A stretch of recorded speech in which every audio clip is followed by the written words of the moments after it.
Hey, salut tout le monde, c'est Monsieur Adri et aujourd'hui on se retrouve pour un nouvel épisode de Mon Petit Bazar, l'émission qui a pour but de vous parler d'une œuvre qui m'a marqué et que je vous recommande chaudement. Et aujourd'hui on se retrouve pas pour n'importe quel épisode puisqu'il s'agit de la partie 2 des œuvres de Tatsuki Fujimoto. Dans la partie 1 j'avais parlé de Chainsaw Man que vous connaissez évidemment et de Fire Punch, le manga qu'il a écrit juste avant Chainsaw Man et qui est vraiment sous-coté mais qu'il faut vraiment aller lire parce qu'il est vraiment juste incroyable. D'ailleurs je vous invite à voir ma vidéo si le personnage ou ses œuvres vous intéressent. Quant à nous, on va parler de tout ce qu'il a fait dans sa vie en plus de ces deux merveilleuses séries que je recommande évidemment. Juste avant de commencer, je voulais revenir sur quelques points qu'on m'a fait remarquer dans ma première vidéo. Alors bon, ça va, en vrai, j'ai pas dit trop de la merde, mais il y a quand même quelques petites erreurs. Je sais pas si vous vous souvenez, mais dans ma première vidéo, à un moment, je montre ce que je pensais être le visage de Tatsuki Fujimoto. En fait, ça c'est la photo du coup de son éditeur, et si vous voulez voir à quoi il ressemble à ça. C'est probablement ce à quoi ressemble du coup Tatsuki Fujimoto. Mais bon, c'est vrai que c'est quelqu'un qui est vraiment discret, très anonyme. Il a reçu des lettres de menaces. Au Japon, les gens sont très fans de ce qu'il fait et aiment beaucoup ses personnages. Et si vous lisez, vous allez vous rendre compte que ces personnages, même quand ils sont super bien écrits, quand ils sont attachants, il peut pas s'empêcher de les buter. Voilà, heureusement c'était à peu près la seule erreur qu'il y avait dans la première vidéo, mais si jamais vous en voyez d'autres, que ce soit dans cette vidéo ou dans les autres, n'hésitez pas,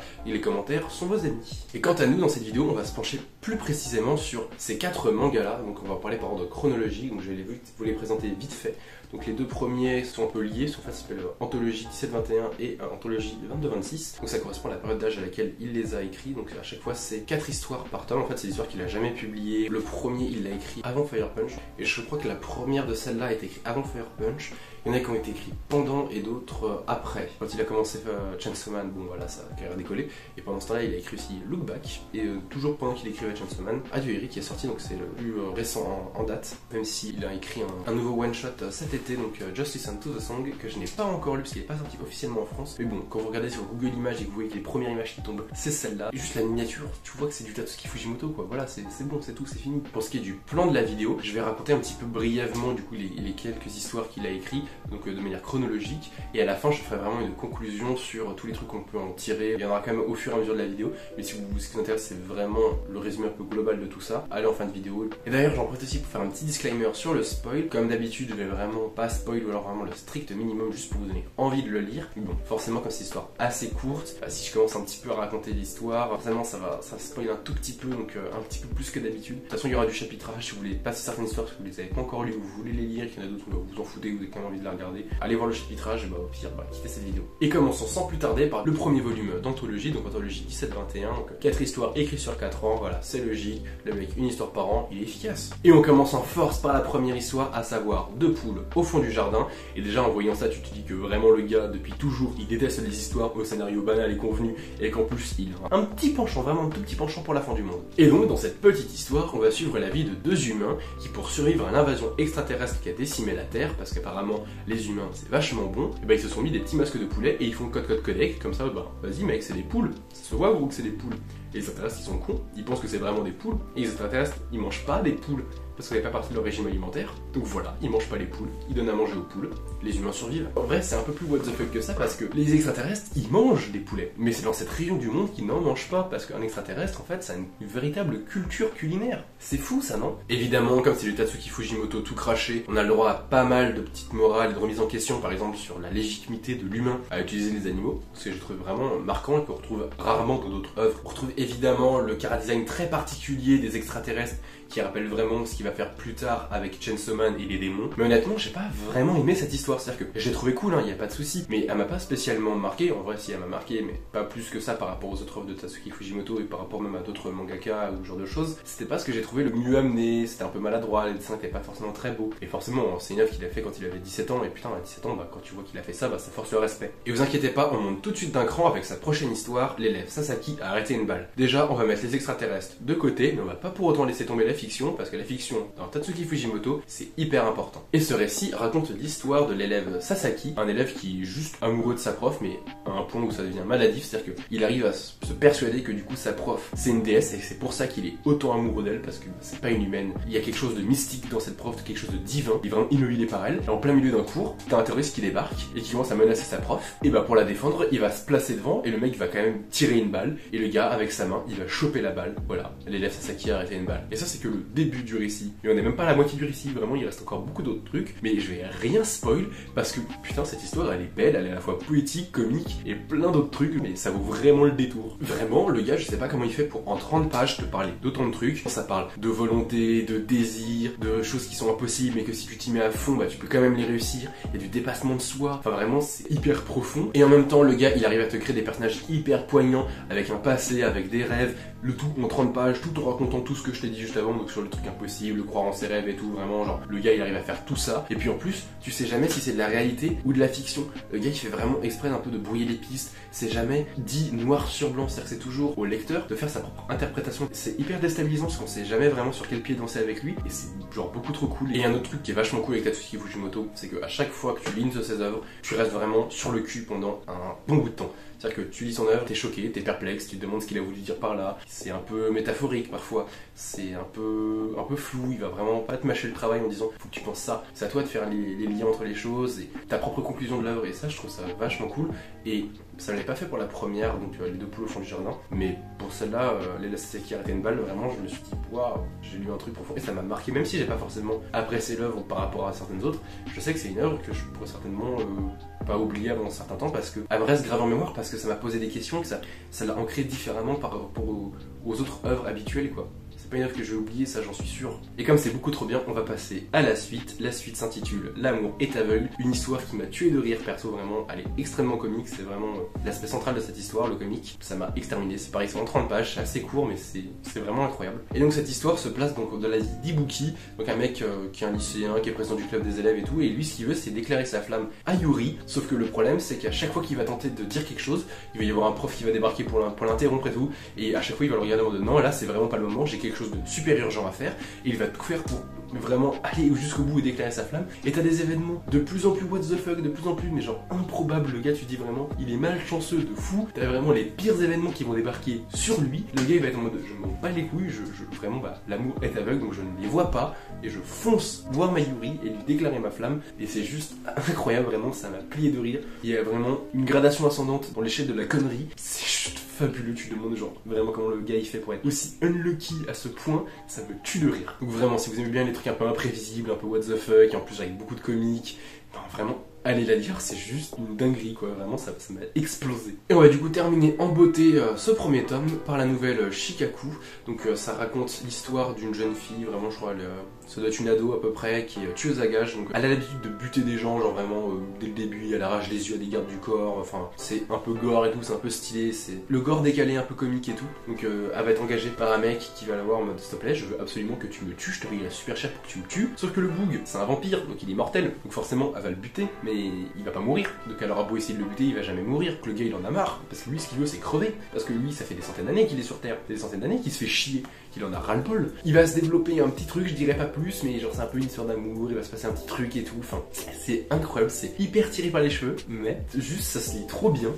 Il y a beaucoup plus d'action que dans les trois premières, là vraiment il y a des combats, il y a du sang qui gicle et tout, c'est stylé, on reconnaît un peu l'ADN de ce qui va se faire après dans Fire Punch et dans Chainsaw Man. Donc vraiment allez la lire, elle est juste à la fois hilarante et à la fois beaucoup trop badass, je recommande à 200% quoi. Et puis là du coup dans cette œuvre on voit vraiment qu'il y a un gain en maturité et ça conclut très bien le premier tome, parce que là c'est vraiment le moment où on peut se dire ah ouais mais on peut comprendre un petit peu pourquoi est-ce que ça a été refusé pour de la publication ou quoi, parce que peut peut-être voir quelque chose de mieux à côté, donc peut-être aller publier quelque chose d'autre, et peut-être encore des choses à améliorer et tout, même si c'est déjà super bien, il y a forcément quelque chose à améliorer. Et je trouve que là vraiment on a cette belle conclusion, tu vois bien que là il y a un bon terreau fertile pour ce qui va se faire après avec Chainsaw et Fire Punch, tu vois, là tu te dis vraiment il y a du potentiel quoi. Et on va tout de suite passer du coup au tome 2, donc anthologie 22-26, donc 4 histoires en 4 ans, encore une fois le mec est ultra régulier, et puis bah que dire à part que la pochette est magnifique. Et on va du coup tout de suite commencer par la Rhapsodie des sirènes. Donc la Rhapsodie des sirènes c'est une histoire courte qui va parler du coup d'un jeune collégien qui vit dans un monde où il y a des humains, lui il est humain, tranquille, et il y a aussi des sirènes, donc les sirènes qui sont des créatures qui sont super belles mais qui malheureusement bouffent les humains. C'est recommandé de pas fricoter entre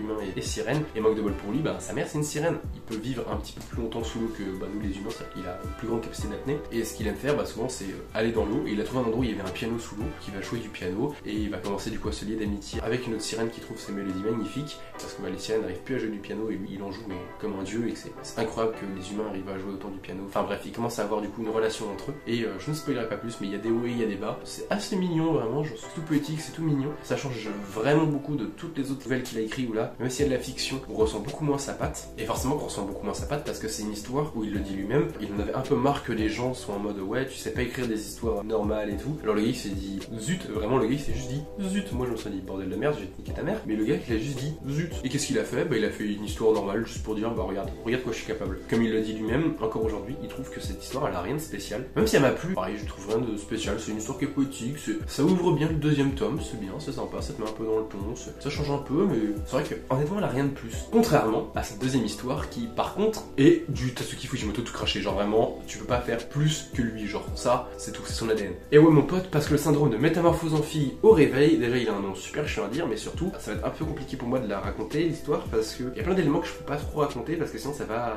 te la gâcher. Je vais rester un peu sobre, mais sache que du coup comme le nom l'indique, c'est un mec qui se réveille en fille un beau matin, il va devoir subir pas mal de pression sociale de ses proches, de ses amis, de sa famille, de sa petite copine, enfin bref, un peu tout le monde, des gens de sa classe et tout. Il y a des scènes qui vont être assez choquantes, je trouve, assez lourdes, il va subir des choses vraiment pas top quoi. Et en même temps, il va y avoir des trucs beaucoup plus comiques, un peu marrants, et surtout c'est qu'on alterne vraiment genre ça toutes les 2 pages quoi. Bah c'est Tatsuki Fujimoto quoi. Tu vas te dire putain mais c'est chaud, et tu vas avoir mal au cœur, tu vas te dire waouh mais c'est horrible et tout, ça va mêler de la sexualité avec des gens qui sont vraiment lourds et qui ont envie de péter la gueule, et en même temps des moments où genre c'est super drôle avec de la sexualité. Le gars il arrive vraiment à switcher plein de facettes, de plein d'éléments et tout, et il les rend vraiment comiques et surtout de faire réfléchir sur finalement qu'est-ce que c'est qu'un stéréotype de genre et qu'est-ce que c'est que la transidentité par exemple, ce genre de choses. Et surtout ce qui est dingue c'est que le gars à ce moment-là il écrivait Fire Punch, et dans Fire Punch t'as aussi de la transidentité, et là on voit vraiment que c'était un thème qui lui était vraiment récurrent je pense à ce moment-là, déjà peut-être parce que c'est quelque chose qu'il faisait vraiment pas souvent et qu'en plus de ça ça permet des belles morales et que c'est peut-être quelque chose qui lui tient à cœur. Souvent il va parler de choses assez avant-gardistes par rapport à d'autres mangaka ou à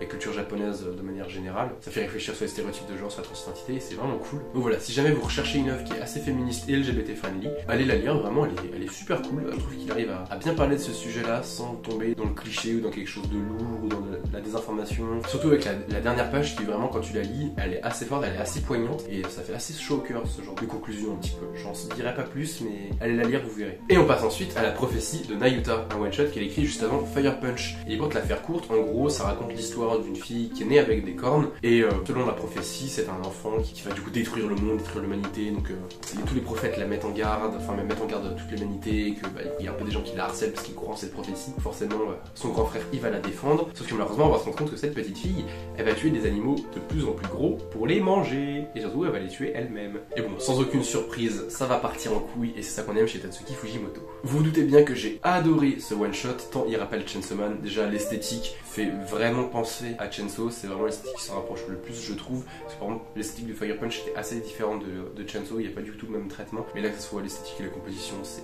assez similaire. Pareil, vous doutez bien que le couple entre Power et Aki, et là Nayuta et son frère, ça fait écho de suite, clairement on a une démone avec des cornes et un mec qui va se prendre un peu pour le grand frère protecteur et tout. On dirait juste Aki et Power mais plus jeune, c'est juste trop mignon et on voit bien que c'est des rôles un peu qu'il a l'habitude d'écrire et qui lui tiennent à cœur. Puis en plus l'histoire est vraiment bien, il y a des jolis retournements de situation et tout, c'est super beau, donc forcément que demander de plus. Et pas du cul mon pote, on veut du cul. Et non, vous ne rêvez pas, là on va vraiment parler de cul. Vraiment là c'est une œuvre avec des femmes à poil. Bon en vrai je déconne un petit peu mais pas tant que ça, vous allez voir c'est pas tout à fait faux. Et donc dans le dernier one shot du coup d'anthologie 22-26 intitulé La grande sœur de la petite sœur, la grande sœur justement se rend au lycée un beau matin et découvre une énorme peinture d'elle à poil dans le hall. Cette peinture est réalisée par sa petite sœur. Du coup forcément elle est assez vénère que du coup tout le monde la voit à poil genre tous les matins. Il lui fasse du coup des réflexions en mode sympa les libards. Et elle va du coup essayer de se venger en faisant aussi un nu de sa petite sœur. Donc un nu c'est une peinture de personne à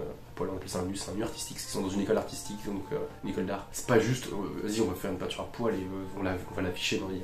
Il y a comme un contexte derrière, tu vois, on va mettre des libards mais pas totalement. Puis en plus, techniquement, elle a jamais posé en tant que modèle pour se faire dessiner à poil, donc elle comprend pas comment sa petite sœur elle a réussi à dessiner à poil, genre vraiment, mais comment t'as fait ça? Puis sa petite sœur elle est trop fière, elle dit, hey, t'as vu ça? Il y a toute cette histoire de vengeance et tout, surtout que la vengeance c'est quelque chose d'assez personnel à Tatsuki Fujimoto. Quand on regarde Fire Punch, au début c'est une histoire de vengeance quand même, c'est un peu des idéaux qui animent certains personnages qu'il écrit, enfin, c'est quand même assez fort, assez poignant. Puis en plus de ça, ça va être vraiment son histoire la plus réaliste, je pense, de toute sa carrière. C'est-à-dire que c'est une œuvre qui a vraiment pas, voire peu d'éléments de fiction en réalité. Mais pourtant, il arrive quand même à nous mettre sur le cul. De toute façon, ce gars-là nous met tout le temps sur le cul. Et d'ailleurs j'espère aussi un truc, c'est que s'il te plaît YouTube, je mets des femmes à poil, me censure pas. Bon, vous vous doutez bien qu'avec ces deux œuvres là, j'ai énormément de choses à dire déjà dans la conclusion. Mais comme je l'ai dit, ça sera en fin de vidéo, donc du coup on va parler du prochain tome. Et donc voilà, on va parler du coup de Look Back, donc qui est une œuvre qu'il a écrit parallèlement Chainsaw Man, donc en 2021. Et je trouve ça assez marrant de voir que pendant que Denji tronçonne tout ce qui bouge, il fait une histoire sur une meuf qui dessine. Donc forcément, comme ça parle du dessin, c'est une histoire qui va être assez personnelle du coup, puisque bah, forcément il est mangaka, mais avant il a fait des écoles d'art, donc c'est quelque chose qu'il connaissait bien le dessin et le milieu artistique. Mais il a quand même précisé dans certaines interviews que c'est pas pour autant que les personnages qu'il a écrits dans cette œuvre le représentaient, que le personnage principal le représentait ou quoi. Non, il a mis un peu de sa personnalité dedans, mais ça reste assez détaché. Il faut pas non plus se dire que c'est lui-même, enfin surtout que les deux personnages ont son nom en décomposé, donc c'est-à-dire qu'on remet les deux personnages ensemble, ça forme son nom. Faut pas croire que c'est un espèce de yin et yang, les deux personnages sont complémentaires. Vraiment il veut se détacher de ça, donc je préfère faire un disclaimer en disant que attention, voilà, parce que c'est quelque chose pour lui c'est important de faire attention à ça. Look Back, c'est pas lui, c'est une histoire qu'il a écrite. Donc Look Back, ça parle du coup de Fujino, une jeune fille qui est en CE1 et qui a pour passe-temps un petit peu d'écrire dans le journal de l'école des mangas en 4 cases. Alors j'ai plus le nom exact de cette pratique, c'est typiquement japonais et c'est des petits trucs en 4 cases. Et voilà, tout le monde est content, tout le monde ouais putain tu dessines bien, vas-y c'est trop cool et tout. Et un jour t'as son prof qui dit bah voilà tu vas devoir partager du coup ta section manga 4 cases avec une autre jeune fille qui elle peut pas venir à l'école et tout parce que voilà elle peut pas venir à l'école. Et dit ouais ok vas-y pas de soucis, mais quand même c'est moi la meilleure, j'espère qu'elle sera pas dégoûtée en voyant mes œuvres. Manque de bol, la semaine d'après quand du coup le journal est encore publié, ben à côté de sa petite case à elle, bah il y a l'autre meuf, sauf que l'autre meuf elle dessine putain de bien, genre vraiment la meuf elle en sait un, mais c'est une putain d'artiste. Forcément Fujino elle est vénère, sachant que tous les autres élèves sont en mode ah bah t'as vu quand même du coup tes œuvres apparaissent beaucoup plus moches maintenant qu'il y a un autre truc joli à côté, donc elle est vénère. Elle va s'acheter des livres sur le dessin, fait des recherches internet et tout, enfin bref, elle est déterre à améliorer son niveau en dessin et arrive en mi-CM2 à peu près. Donc la meuf ça fait genre 3-4 ans qu'elle est vénère, qu'elle dessine comme une tarée et tout, qu'elle a pile sociale parce qu'elle veut améliorer son dessin, et même si son style il s'améliore et tout, bah manque de bol, elle est encore publiée à côté d'un truc qui est magnifique et tout, et voilà fait ouais bon bah j'arrête hein. Elle lâche l'affaire vraiment, j'en ai plus rien à foutre du dessin, elle arrête, sauf que bah mystère il va se passer d'autres trucs. Et donc voilà la première partie du coup de Look Back. En vrai c'est pas vraiment la première partie parce que techniquement l'histoire se lit d'une traite, mais on peut dire qu'il y a 3 moments forts. Donc le premier bah, c'est le début du manga, après c'est le début du coup de la rencontre avec son ennemi juré, et après c'est un autre événement que je vais pas spoiler, et voilà c'est un peu ça découvert un peu comme ça on va dire. Et donc voilà il va se passer beaucoup de choses, il va y avoir des hauts, des bas, on va découvrir comment est-ce qu'on va publier un manga, il y a plein d'autres choses, surtout il y a beaucoup de la fiction qui va se rajouter au fur et à mesure. Après on sait même plus si c'est de la fiction ou si c'est la réalité, ou si c'est plein de trucs que je peux pas dire parce que je peux pas spoil, parce qu'en fait c'est vraiment un moment vraiment clé dans l'histoire ce qui se passe, et on sait plus si on est dans la tête du perso, si on est complètement parti dans un autre univers, enfin c'est assez fou et c'est assez fort d'avoir réussi à faire ça. Et en plus c'est prenant, on ressent vraiment les émotions du perso. Genre, le moment où Fujino danse sous la pluie de joie, on sait même plus si c'est de la joie ou si c'est toute sa frustration qui s'en va, enfin c'est assez fort. Et puis en plus on a le droit à des super beaux messages sur la détermination, sur les moments passés ensemble, sur le fait de se dépasser soi-même, de continuer à progresser, persévérer en fait dans les choses qui sont importantes malgré les commentaires des autres, malgré les choses qui sont désobligeantes et tout, de savoir ce qui est vraiment important pour nous, de pas se plier aux règles des autres, de vivre un peu pour soi. Un autre truc qui est vachement fort, c'est que souvent une œuvre ça se conclut sur un mot, il va y avoir une phrase qui va être prononcée, on va se dire ok c'est la phrase de fin, c'est pour conclure, et là la phrase de fin est plus une ouverture où on se dit ok il va y avoir une autre phrase après qu'on va tourner les pages, et finalement ça termine sur d'autres dessins, et c'est une œuvre qui parle du dessin, et je trouve que c'est assez fort. Puis en plus si vous cherchez une œuvre à déguster vraiment en 20 minutes, c'est parfait. Perso je l'ai lu en 19 minutes, foncez, elle est juste incroyable, vraiment ça va vous plaire, j'en suis sûr et certain. Et on va du coup terminer par son dernier one shot, à savoir Adieu Eric, le premier one shot que j'ai lu après Fire Punch et Chainsaw Man, et c'est certainement d'ailleurs son one shot le plus abouti, c'est le plus épais, de toute façon il est vraiment long, il fait quasiment la même taille que la compilation des 4 histoires que j'ai juste avant avec les anthologies. Une grande claque dans la gueule celui-là par contre vraiment, surtout au niveau du scénario, grosse claque dans la gueule. Et en plus ce qui est assez fou, c'est que il y a vraiment un concept. Le truc ça va être, on va suivre le quotidien d'un personnage qui doit filmer les derniers instants de sa mère. Sa mère du coup lui offre un téléphone pour elle dire je suis malade, je sais très bien que je vais mourir, donc filme ma vie, comme ça tu auras des souvenirs, tu auras des choses positives et tout, tu pourras te souvenir de ta mère, je ne serai pas oublié. Oui, il va filmer sa mère, et tout ce qu'on voit, c'est tout ce qui a été filmé par le téléphone. Donc on voit toujours ce petit rectangle, à chaque fois les cases ont été mis en petit rectangle, ça rappelle aussi la bande de films qui défile en fait devant nos yeux. Au début, je me dis putain ça se trouve c'est chiant à lire, en fait c'est toujours des rectangles comme ça. En vrai il n'y a pas que des rectangles, il va briser un peu ça pour certains événements. On va lire ça et en fait putain mais ça défile, mais genre comme un film limite, hein, vraiment. Il a réussi à faire du cinéma, et de toute façon ce mec est fan de cinéma donc c'est hyper logique. Puis en plus au bout d'un moment on se dit oh, c'est cool, on dirait vraiment genre vas-y je suis en train de lire un film, c'est trop bien, et on se rend compte en fait on est littéralement en train de regarder un film. Au début on se dit ok, du coup on découvre sa mère et tout, qui vit, et après on se rend compte qu'on est en train de regarder une projection du film qu'il a fait de tout ça, de toutes les images d'archives qu'il a de sa mère, et qui montre du coup à la fin d'année à tous les élèves quoi qui sont là. Sauf que le problème c'est qu'il a fait une fin un peu particulière dans son film que les gens ont détesté. Oui, il est un peu moqué, les gens le détestent un petit peu, enfin vraiment tout le monde dit qu'il est hyper maladroit ce qu'il a fait, ça se fait pas, il respecte pas sa mère, genre de truc. Oui, il va être assez détruit parce que c'est un peu le film de sa mère qui est décédée quoi, donc ça va le détruire énormément. Il va tenter de faire un arrêt de vie, pas dire le mot parce que sinon je vais être censuré. Il va vouloir atteindre à sa vie, il va du coup se jeter du toit de l'hôpital où est mort sa mère, sauf que il va être arrêté par Eri qui va dire non mais en fait je suis ta plus grande fan, genre j'ai kiffé ton film, il était incroyable, et elle l'entraîne et elle va dire vas-y on va se mettre là et on va mater plein de films et tu vas prendre ta revanche. L'année prochaine tu vas poster un film qui va être incroyable, tu vas leur mettre une grande claque dans la gueule, et voilà pour le scénario. Et je peux pas plus en raconter que ça parce que je pense que c'est vraiment une œuvre qui se lit sans rien connaître, parce que je peux pas raconter certains éléments parce que comme je l'ai en fait si j'ai raconté le premier c'est que au début on se dit vas-y on voit ce qu'il vit avec sa mère, et en fait pas du tout, en fait on est en train de regarder un film, techniquement c'est vraiment que un jeu là-dessus, on sait plus ce qui est vrai ou pas parce que ça va être à chaque fois est-ce que c'est un film qu'on est en train de regarder, tout ce qu'on regarde bon c'est un film, c'est ce qui est tiré de son téléphone, mais est-ce qu'il y a eu du montage par dessus, est-ce qu'il a gardé certaines séquences, est-ce qu'il a cut des trucs et tout, et du coup on ne sait pas ce qu'on doit penser. À chaque fois on se dit ok mais ce personnage là, est-ce que c'est un acteur, est-ce qu'il joue un rôle,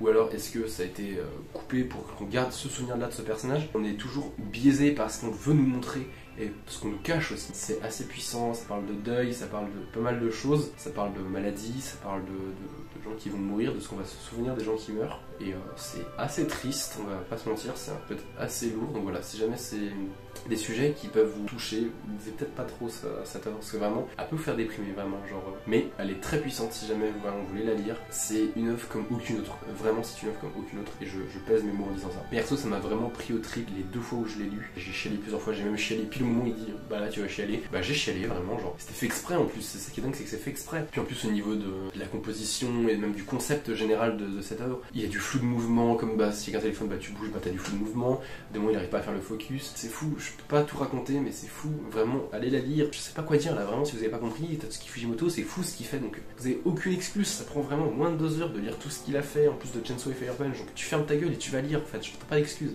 Bon, on peut enfin maintenant parler de ses œuvres en général. Alors si vous êtes encore là, déjà bravo, vous avez tenu sacrément longtemps parce que je pense que cette vidéo va être sacrément longue. Et forcément, il va y avoir tout plein de trucs à dire sur ces œuvres, et comptez sur moi pour tous les évoquer. Bon, déjà, avant de parler du scénario, on peut parler surtout de l'aspect graphique. Tatsuki Fujimoto, ça ira échapper à personne, c'est pas forcément le mangaka qui a le meilleur coup de crayon du monde.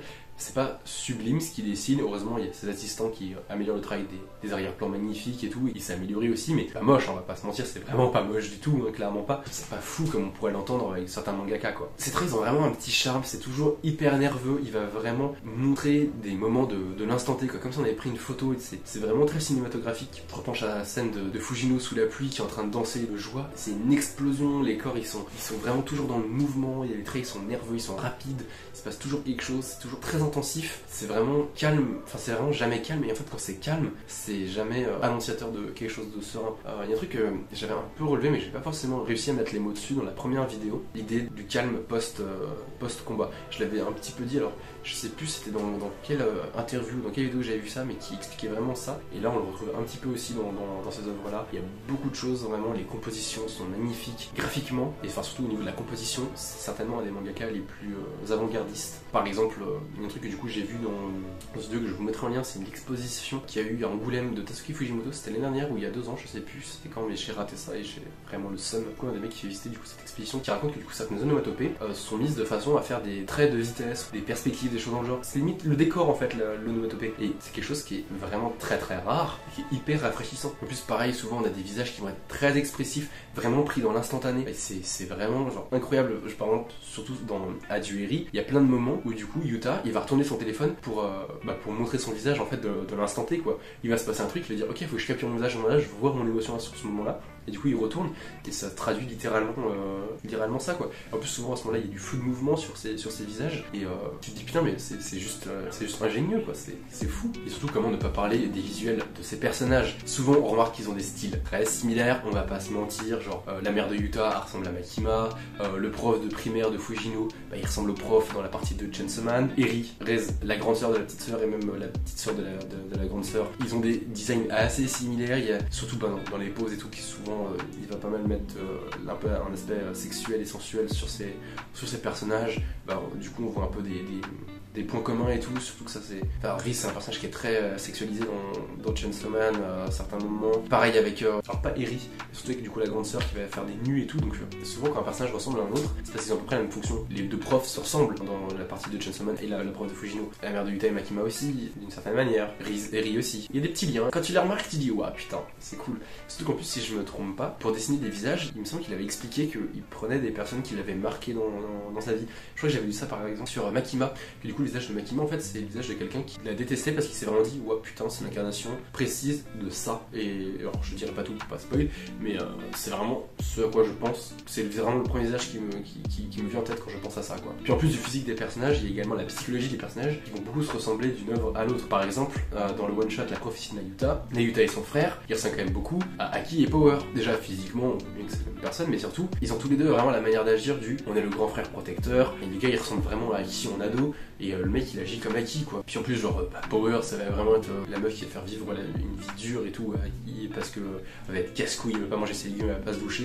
Nayuta pareil, avec toutes les conneries qu'elle va faire, ça va foutre mal avec pas Aki du coup, j'ai oublié le nom du mec dans la précédente Nayuta, mais son grand frère du coup, ça va être genre juste trop chiant pour lui. Puis en plus de ça, cette idée de rôle s'applique vraiment à plus grande échelle sur ses œuvres, entre ces personnages qui représentent des rôles, entre des rôles qui représentent des caractéristiques, des types de personnages. Puis même cette idée de rôle, c'est aussi cette idée du mensonge aussi, c'est cette idée de ce que je suis moi, je m'en fous, je joue tel rôle. Par exemple, dans Fire Punch, il y a beaucoup cette idée-là, mais même d'ailleurs en parlant de Fire Punch, il va aussi mentir au lecteur Tatsuki Fujimoto, ou dans les rabats du coup des couvertures de Fire Punch, en fait, les infos qu'il donne sont des infos qui sont fausses. Il se dit, en fait, ça fait partie du coup de mon œuvre, je dois du coup mentir là-dessus, mais c'est juste genre trop original. Puis en plus, il met des photos de sa gueule quand il est gamin, genre, moi perso, ça m'éclate de rire, vraiment, je me dis, putain, mais le gars, il est jusqu'au boutiste de fou, il est vraiment perché, et surtout, c'est un giga troll, le gars, vraiment, c'est un giga troll. Puis évidemment, toutes ces œuvres sont un petit peu recentrées sur des choses assez humaines et vraiment assez humain et terre à terre. Ça va parler d'amour, de dépassement de soi, de solitude, de tristesse, de dépression, de persévérance, enfin bref, plein d'émotions, des ressentis qu'on a un petit peu tous déjà ressentis à certains moments, qu'on était un peu au pied du mur par rapport à tel ou tel truc, qu'on a pu ressentir ou qu'on même ressent actuellement, et que tout va être assez mélangé, assez brouillon, et c'est brut de décoffrage. Il va parler de ça et tout, et puis il y a des moments il va vraiment avoir une résurgence de cette émotion qui va ressortir, qui va réfléchir là-dessus et poser des vraies questions, des vraies réflexions là-dessus, et c'est super beau. C'est vraiment quelque chose qui est assez hors du commun, surtout qu'en plus il met des personnages dans des situations qui sont hors du commun. Ta vision des choses, ça change tellement avec ses œuvres. Puis en plus de ça, le gars en interview souvent c'est soit un gros troll, soit il va faire vraiment des réponses qui sont assez courtes et genre vraiment nettes, il va trancher dans le vif et dire en fait je pense ça parce que ça, et c'est assez marquant. Il a une personnalité qui est assez marquante et en tout cas qui montre assez marquante. C'est assez déstabilisant quand tu vois ça, tu dis putain mais qu'est-ce que je dois penser de lui finalement. Et il est assez bizarre, il est assez drôle et tout, vraiment ça me fait très rire. Surtout par exemple, il y a une interview où il dessine un personnage de Hell Paradise en même temps qu'il se faisait interviewer, et à un moment on lui dit mais tu penses que ce personnage finalement il ressent quoi? Et le gars il a dit putain mais depuis le temps que je le dessine, à mon avis ce personnage il doit juste ressentir trop d'inconfort, genre ça doit pas être confortable comme position pour être dessiné et tout. Je dis mais je comprends pas de ça que je parle gros, ta gueule, alors c'est pas drôle en plus. Le gars il en a rien à foutre, c'est juste un gros troll, il dit non, ça me fait juste trop rire de dire ça, tu vois. Je trouve ça incroyable de me dire putain mais ce gars là c'est un génie, ce gars là c'est le GOAT en fait, c'est le GOAT, c'est fini. Et en plus le gars genre à côté de ça c'est un mec qui est vraiment déterminé et qu'ils sont fous. Si lui il veut faire ça, il va le faire. Il a une détermination qui est assez forte et assez... il aime bien le challenge, il a vraiment envie de dire ok moi je vais faire ça et les gens ils vont kiffer. Puis en plus aussi un truc qui me fascine dans sa personnalité, c'est que le gars il est vraiment genre jusqu'au boutiste, il aime bien les défis, il a vraiment envie de proposer quelque chose de spécial et tout, et quand on lui dit non mais tu sais pas faire des histoires classiques et tout, le gars il fait ok pas de soucis, vas-y je vais faire une histoire classique. Il fait une histoire classique, c'est l'histoire certainement une des plus chiantes qu'il a jamais écrit. Bah voilà, t'as vu c'est chiant quand je fais du classique. Allez, j'ai retrouvé de la putain de fantaisie et des trucs qui partent en couille. Vraiment, genre le gars il aime le challenge, il a envie de montrer ce qu'il a dans les tripes. Pareil, genre pour la prophétie de Nayuta, on lui dit vas-y, tu sais pas faire des personnages avec une personnalité genre vraiment marquée et tout. ok, pas de souci. Nayuta, elle a une personnalité genre ultra marquée, ultra stylée sa mère, genre vraiment. Et c'est pas étonnant qu'après on ait eu le droit à Power quand il a écrit ça, parce que genre, il a clairement dit ouais, finalement Nayuta c'est un des personnages que j'aime le plus. Si jamais il écrit d'autres one shot, bon bah attendez-vous du coup à une troisième vidéo, mais pour l'instant, rassurez-vous, ça va, on va s'arrêter là, je veux dire, c'est amplement suffisant, on va pas se mentir. Mais bon, c'est la fin de la vidéo, faut que je parle du coup d'un artiste. Donc on va parler du coup de Mattoon, un mec qui fait aussi un peu des mangas, webtoon, tout ça, donc je me dis vas-y, c'est un peu dans le thème, on parle d'un mangaka, vas-y on va parler d'un mec qui fait du dessin, qui fait de l'art et tout. Donc il fait pas mal de choses, je vous invite à aller voir son Insta, donc il y aura tous les trucs, j'en ai déjà parlé dans la vidéo sur Among Us de ce gars-là. Il est vraiment formidable, il y a quelque chose de tellement mythologique dans certaines de ses œuvres, et des fois sur tellement d'autres trucs à la fois. C'est trop motivant quand on voit ce genre de trucs. Allez le follow, il mérite vraiment genre beaucoup plus d'abonnés qu'il n'a déjà. Et voilà, c'est la fin de la vidéo, donc n'hésitez pas à liker, commenter, vous abonner, enfin bref, tout le blabla habituel que vous connaissez que trop bien. Également, je vous invite aussi à aller voir mes shorts sur YouTube qui sont aussi disponibles en Reels sur mon Insta. D'ailleurs, sur mon Insta, vous pourrez aussi retrouver du cosplay, des trucs dans le genre. N'hésitez pas non plus à aller voir du coup mon Twitch et mon Discord. Voilà, tous les liens sont en description, n'hésitez pas. Et ben voilà, c'était Monsieur Adri, à bientôt pour plus de vidéos. Bye!